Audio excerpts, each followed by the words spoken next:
जय हिंद मेरे मित्रों साथियों। आखिरकार चुनाव आयोग ने, इलेक्शन कमीशन ने एक क्रांतिकारी और ऐतिहासिक निर्णय ले ही लिया, जिसकी समाज को, देश को नितांत आवश्यकता थी। बिहार में एसआईआर के बाद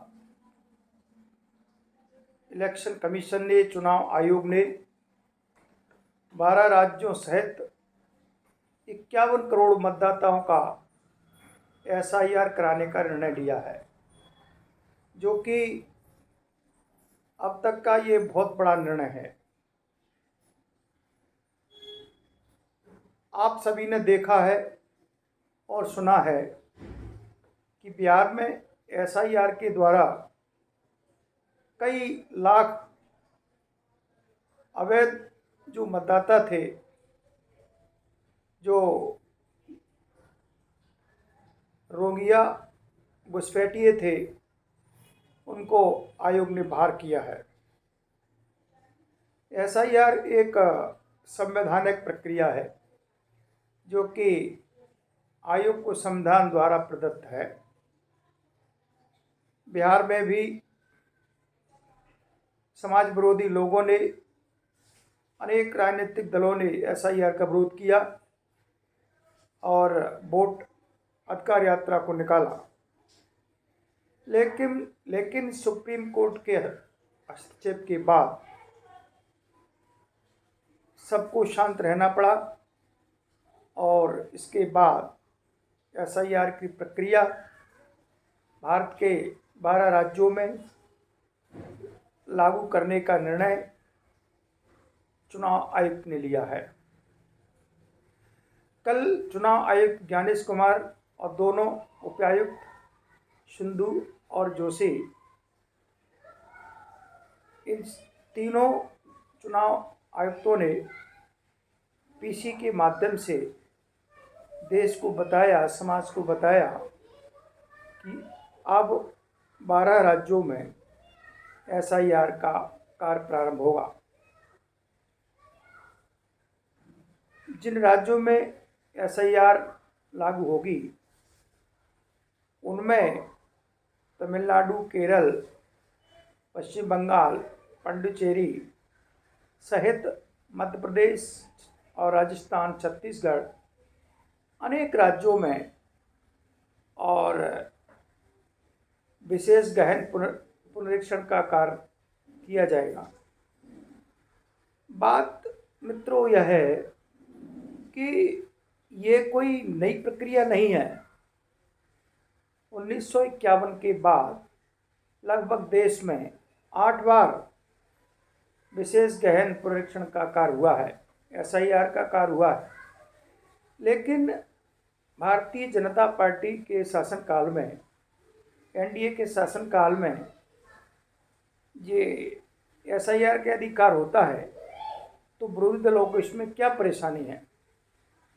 इससे पहले जितनी बार एसआईआर हुई, किसी भी दल ने, यहाँ तक कि भारतीय जनता पार्टी तक ने भी किसी प्रकार का कोई विरोध नहीं किया था। लेकिन आज जो विरोधी दल हैं, Congress, CPM, CPI, BJD, RJD, JDU, Samajwadi, DMK, AIADMK, TMC इत्यादि जितने भी अपोजिशन दल है, विरोधी दल है, वो पता नहीं क्यों अकारण ही एसआईआर का विरोध कर रहे हैं। और उत्तर प्रदेश, जिसमें कि लगभग 15.5 करोड़ मतदाता हैं, वहाँ भी एसआईआर किया जाएगा। इसके बाद में पश्चिम बंगाल, यहाँ लगभग 7.5 करोड़ मतदाता है, वहाँ भी एसआईआर किया जाएगा। पश्चिम बंगाल की मुख्यमंत्री तो पूरी तरह से आसमान उठाने के लिए तैयार है। ज़बरदस्त विरोध पश्चिम बंगाल में हो रहा है, क्योंकि वहाँ अवैध घुसपैठिए हैं और लाखों की तादाद में। आप देखना, जब पुनरीक्षण होगा तो अवैध लोग सबसे ज़्यादा यदि मिलेंगे तो पश्चिम बंगाल में मिलेंगे। टीएमसी इसलिए विरोध कर रही है, कांग्रेस विरोध कर रही है। और तीसरे नंबर पे आता है तमिलनाडु। वहाँ भी लगभग 6 करोड़ मतदाता हैं। वहाँ भी एसआईआर लागू कर दी गई है और वहाँ भी डीएमके सरकार इसका विरोध कर रहा है। केरल में भी और राजस्थान में भी लगभग 5.5 करोड़ मतदाता हैं, वहाँ भी। मध्य प्रदेश में 5 करोड़ 75 लाख मतदाता, वहाँ भी एसआईआर। और छत्तीसगढ़ में लगभग 2 करोड़ से ऊपर मतदाता हैं। लेकिन 2026 में पश्चिम बंगाल, तमिलनाडु, केरला और पांडिचेरी में चुनाव हो रहे हैं। वहाँ एसआईआर का विशेष विरोध किया जा रहा है, जो लोकतांत्रिक दृष्टि से, संवैधानिक दृष्टि से ठीक नहीं है। चुनाव आयोग ने जो फैसला लिया है, जो निर्णय लिया है, उसका सभी राजनीतिक दलों को, संभ्रांत नागरिकों को, बुद्धिजीवियों को, सभी को इस फैसले का स्वागत करना चाहिए और चुनाव आयोग को धन्यवाद देना चाहिए कि वास्तव में लाखों करोड़ों लोग ऐसे हैं जो भारत में अवैध रूप से निवास कर रहे हैं और इसलिए उनका वोटों का शुद्धिकरण, पुनरीक्षण होना बहुत ज़रूरी है। सरकार ने कह दिया है, सरकार से संबंधित कोई भी दस्तावेज, आपका पोस्ट ऑफिस का हो, बैंक का हो, ड्राइविंग का हो, ज़मीन का हो, माता पिता का हो, जन्म प्रमाण पत्र हो, कोई भी आप दे सकते हैं और भारत के आप मतदाता बन सकते हैं। तो चुनाव आयोग ने, भारत सरकार ने जो कदम लिया है बहुत ही स्वागत योग्य है और इस कदम का सभी को स्वागत करना चाहिए।